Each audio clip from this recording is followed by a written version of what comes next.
Today we're going to look at unit rate and finding unit rate from a table and writing an equation when we know the unit rate. So as a reminder, unit rate is how much for one of something. So it's really important that we think about it as one of something. That's why it's a unit rate. So for example, 50 miles per hour or the cost per pizza. Those are all examples of a unit rate.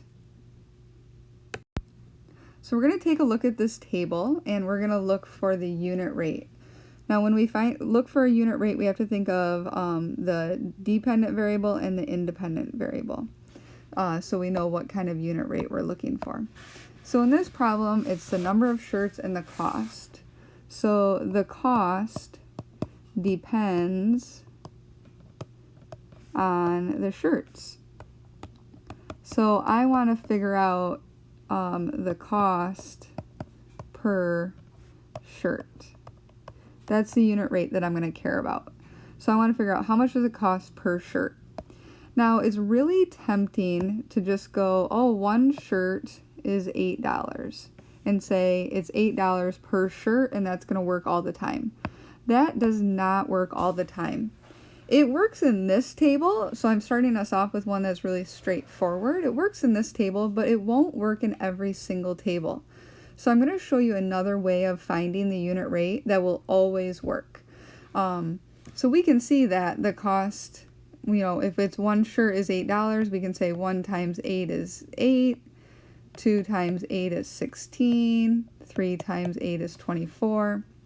It'll work, but it won't always work. So let's look at another way of finding unit rate instead of just finding the one in the table and thinking that'll always work.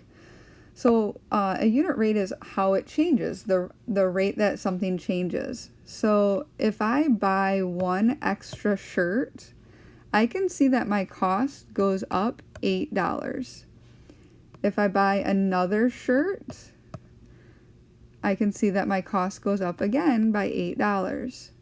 So every time I buy one shirt, the cost changes by $8. This is a much more reliable method of finding unit rate.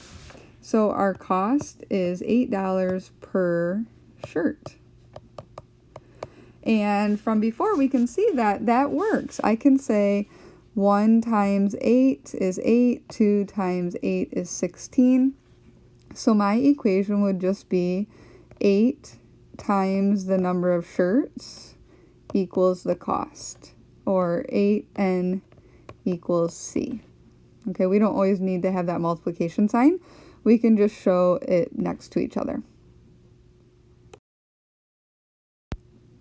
All right, let's take a look at this one.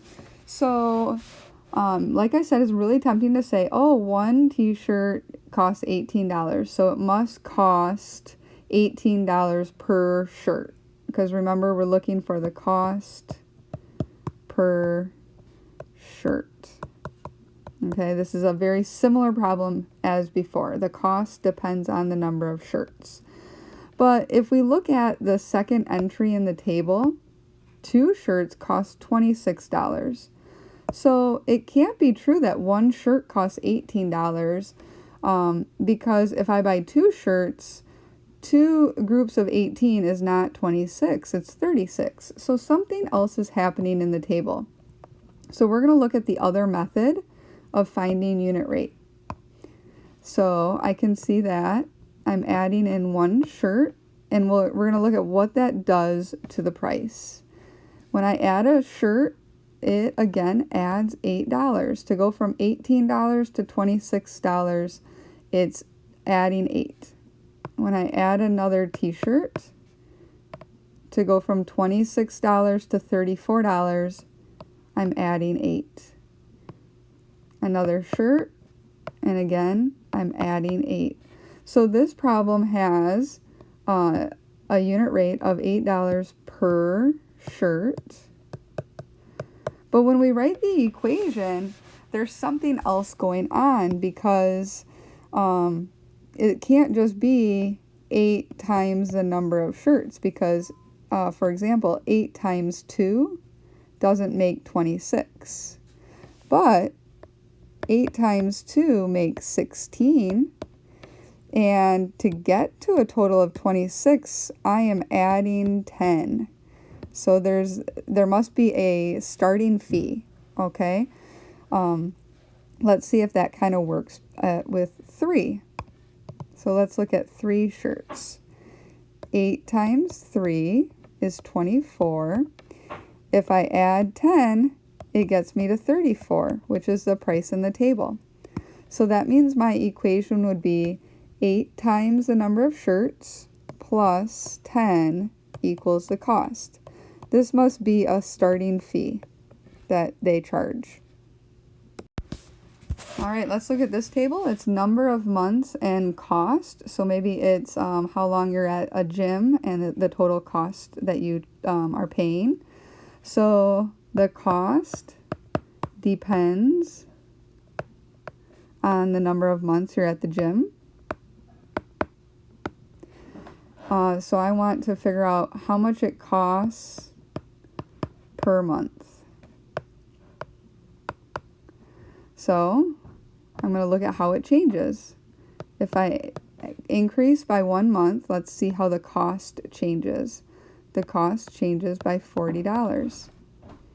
If I increase by 1 month, again, the cost changes by $40. So every time I go to the gym for another month, they're going to charge me another $40. So that means it's $40 per month. So far my equation would be 40 times the number of months. And we're going to see if that equation is the equation for the table or if this gym has a starting fee. So let's take a look at this. 40 times 1 is only 40, but my total cost is 140. So that means they must have an initial fee, a membership fee or something of $100, because 40 times 1 is 40 and I have to add 100 in order to get to 140. We can test that out with 2. 40 times 2 is 80 plus 100 gives me my total cost of 180. So that would be my equation. All right, let's look at one more. The number of people and the cost. So again, the cost depends on the people that are going somewhere, how many tickets you have to buy or whatever. So that means I want the cost per person. So let's see what happens. I add a person, it adds $6. I add another person, it adds another $6. I add another person, it adds another $6. So that means my unit rate is $6 per person. So my equation is starting off as $6 times the number of people. So let's take a look at that. If I have 5 people, that would be 6 times 5. 6 times 5 is 30, but it's telling me my cost is 50. So I have to add 20 in order to get to that 50. So when I have my equation, it's going to be 6 times the number of people plus 20. That must be like a transaction fee that they have for buying tickets. And that will equal the total cost. We can check that with another entry in the table. So for example, if we look at this entry in the table, 6 people times $6 is 36. And in order to get to 56 as a total, I would have to add 20. So there's always that $20 initial value or starting fee